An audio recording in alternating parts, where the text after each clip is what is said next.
The director of the film you just watched, Sorcerer, Mr. William Friedkin.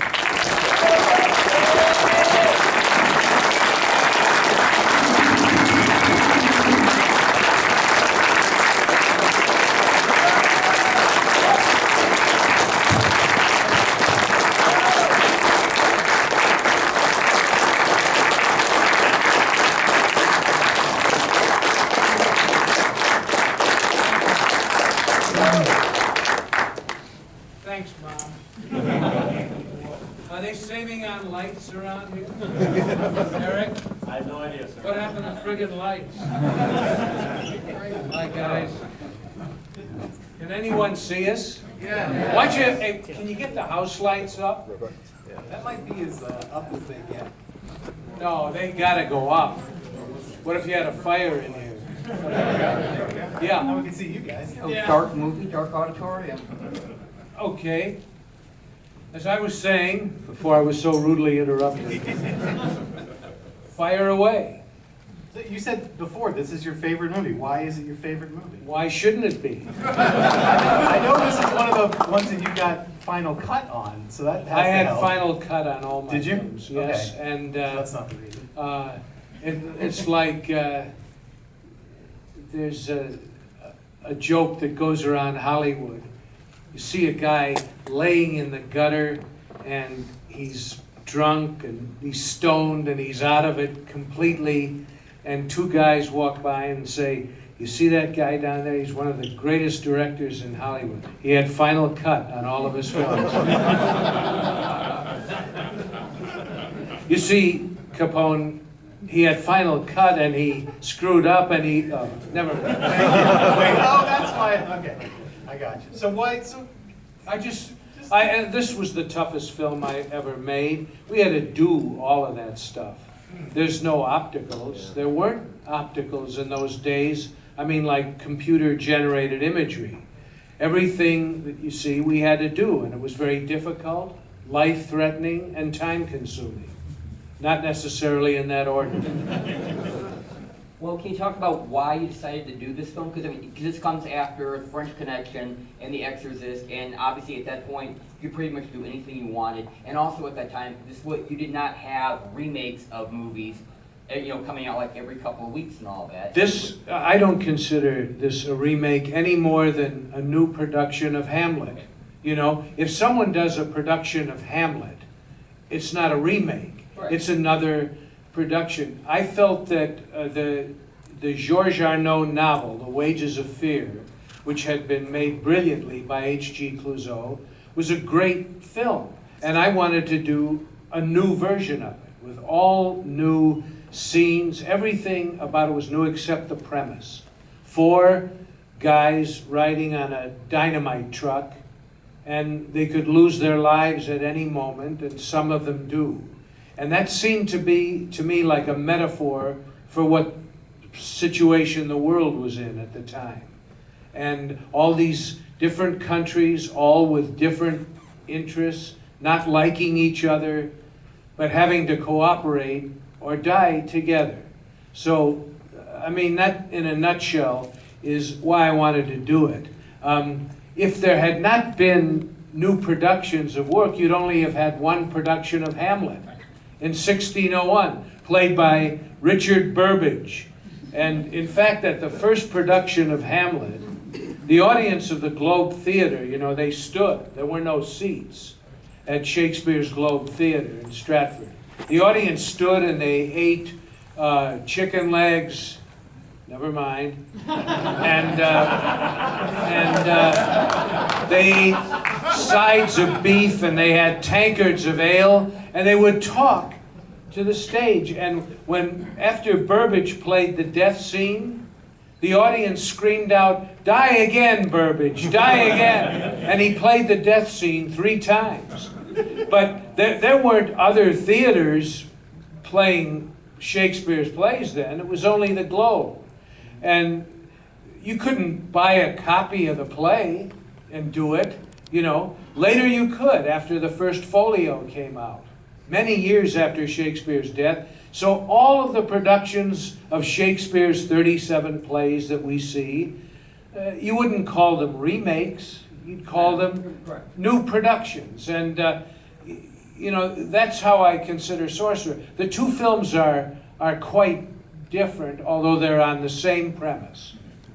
Well, this one, I mean, it's, even though the original Wages, the first great Wages of Fear, I mean, at the time was deemed, you know, very anti-American. I mean, we didn't even, it was cut, you know, very severely when it came out in America. I don't think it actually played in its full-length version until something like 91, 92 or something like that, I don't think. I saw it in the 50s in America. It was cut, though.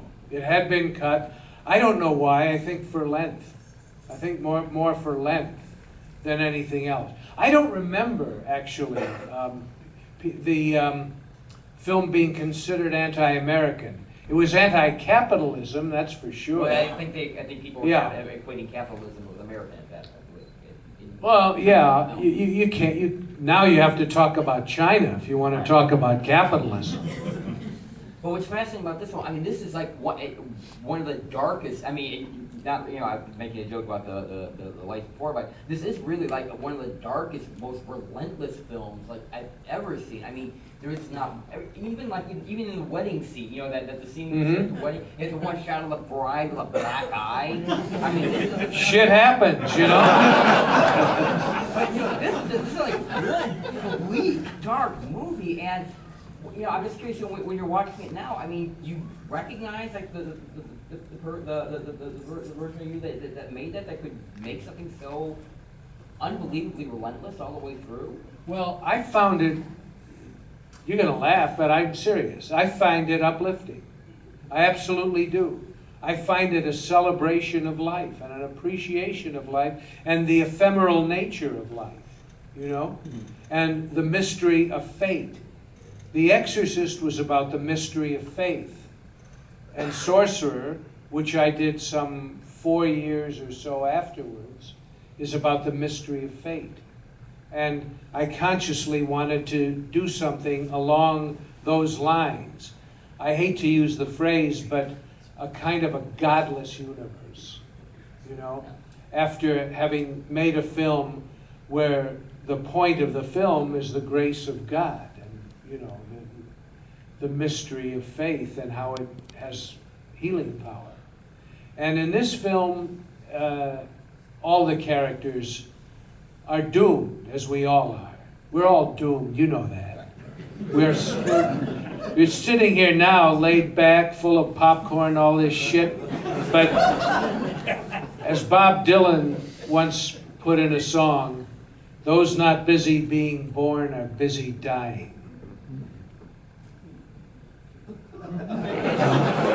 Think about it. Think about it. Now, obviously, I don't think every film should have that as a message, but some should. I mean, otherwise, you're going to wind up simply with Exorcist 17 and Avengers 16 and all this stuff. Which would actually be proof of a godless universe in my book. Well, that's the way it's heading.